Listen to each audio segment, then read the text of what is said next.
I didn't have too many more things to do on the doors, just some smaller things to wrap up. The first thing I wanted to work on was getting the glass installed. I started by cutting some angle iron into 1-inch pieces that I would use as tabs to hold the glass in place. I figured 6 tabs per window should do a good job of keeping it secured, which came out to 72 tabs total.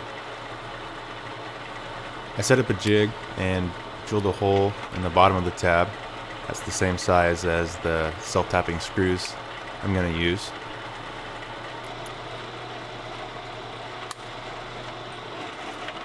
And then I used the angle grinder to cut slots to the hole, giving the tabs some adjustment when I screw them down to the door.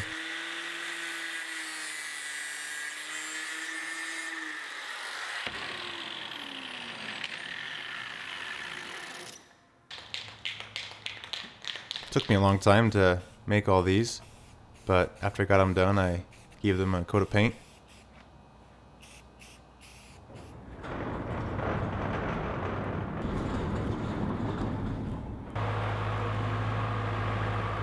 Now I was ready to put the glass in, so I backed my scaffolding into place.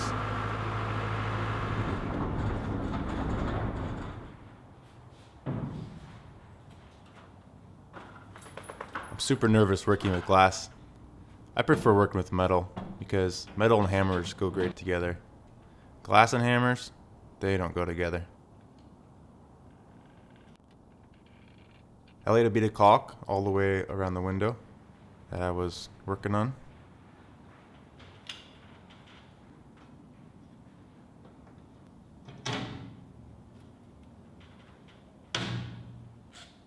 Then I used my head to hold the glass in place while I got a couple of the tabs locked down. As I was tightening down the self-tapping screws, I put some pressure against the tab towards the window so it would be nice and tight and the panes of glass won't rattle.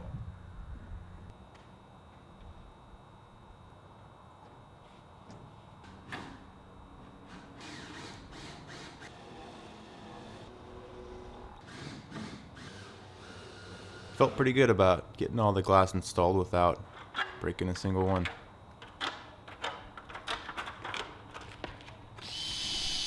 I got some new gutters installed on my barn, and I asked the gutter company if they could also make me a piece of tin to go over the top of my door to give it a little protection from the weather, and they had it formed in their shop for me. I made the rail brackets up top here with this in mind. After notching out a couple inches of the siding above each bracket, the tin overhang just sat right in place, and I fastened it down to the barn and to each bracket. Drake was flying the drone for me. That's why it's a little unstable here. You can send your complaints to him.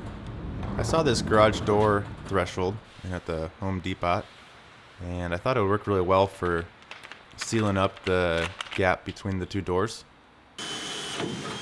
I drilled and screwed the extruded aluminum runners in place, which was pretty easy. And this gave me a chance to make use of the top couple of rungs on the ladder, which is one of my favorite things to do.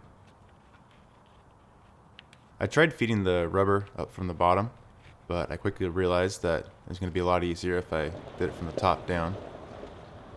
What? You killed to the bone? Well, in town that's cool. Like from right here? Yeah.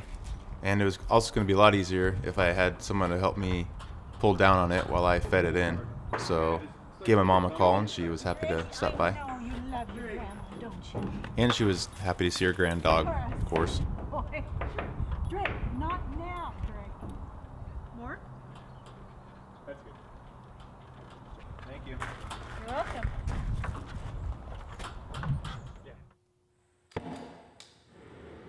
Next, I moved on to making a couple handles. They're going to be pretty similar to the handles I made for the man doors, but just a little bit different. I still don't have my forge going. Hopefully get that done soon. So for now I'm stuck using the oxyacetylene torch. I'm not going to go into too much detail about making these handles because I have an older video where I made some similar ones. I'll link to that if you want to watch that. Still a long ways off from having the blacksmithing ability to make a perfect match, but they were pretty close, I thought, and thought they would look pretty good. After I got the ends of the handles done, I heated up the cinder and then used my modified pipe wrench to give it a twist. Also made sure to twist the second handle the opposite direction, which I think looks nice when you have a matching pair side by side. After putting bands on them and attaching them to a backing plate, I got to work making some wood blocks that they'll be mounted on. This was one of the old floorboards that I tore out of the barn a couple of years ago that I still had lying around. I used the flat disc on the angle grinder to try to round over the edges on the cut sides a little bit, trying to make them match the side that wasn't cut. I welded some bolts on the back side of the backing plate and then marked the hole location on the boards they'll be mounted to. Drilling the holes for these, I start off with a small bit just to mark the hole location on the top and the bottoms of the board. Then I switch over to a Forstner bit and drill out a nice wide spot for the bolt head to sit down in on the back of the backing plate. And then I can drill through the same hole with the actual size needed for the bolt.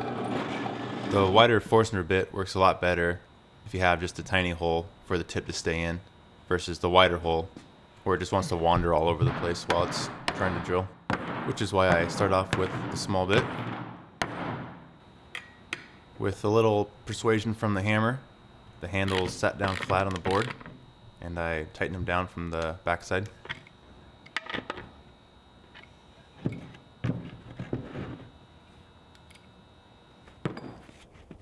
It was a snow day, but it was also a snow day to stay inside and not work on the doors, especially being this close to getting these things done. This was good motivation for me to keep working on getting the barn closed up because it was somehow snowing inside the barn. Drake wasn't worrying too much about it though. He was having the time of his life. I centered the handles on the metal supports behind the tin that I was going to mount them to, marked the tin, and then cut it out with the Sharpie. Nope, that doesn't make sense. Cut it out with the angle grinder.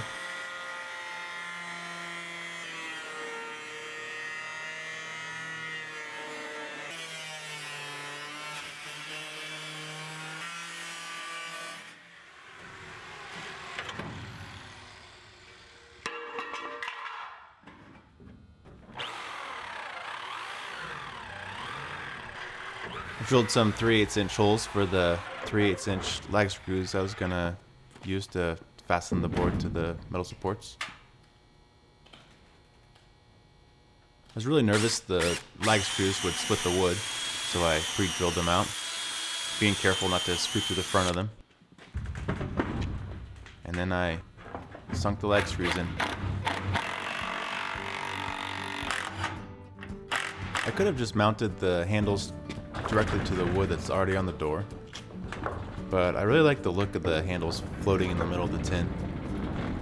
That was the way I designed it a long time ago, and just stuck with it. The next day I took them off again because I wanted to attach some flashing to seal up the little bit of a crack around the wood and tin. I found out the chop saw did a pretty good job of cutting this stuff, especially on the angles like I needed it. I'm not sure about how this flashing turned out, to be honest. It really stands out on the door because it's new shiny tin, and it just looks a lot different than I thought it would. I might have to do something different down the road. But that was it. I'm calling these doors done. I said in the very first video on this project that I was hoping to get the doors done before the winter hit. And as I was putting the handles on, the snow started falling. My only problem is that there was a year in between. So these definitely took a lot longer than I had hoped. But I was really happy with them. I think they kind of became a focus point on the barn. And I was glad I took the time to make some doors I was really proud of.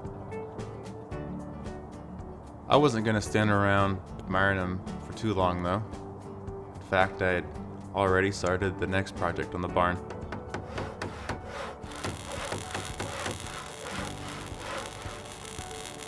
And it might be an even bigger project than these doors were. Let's go!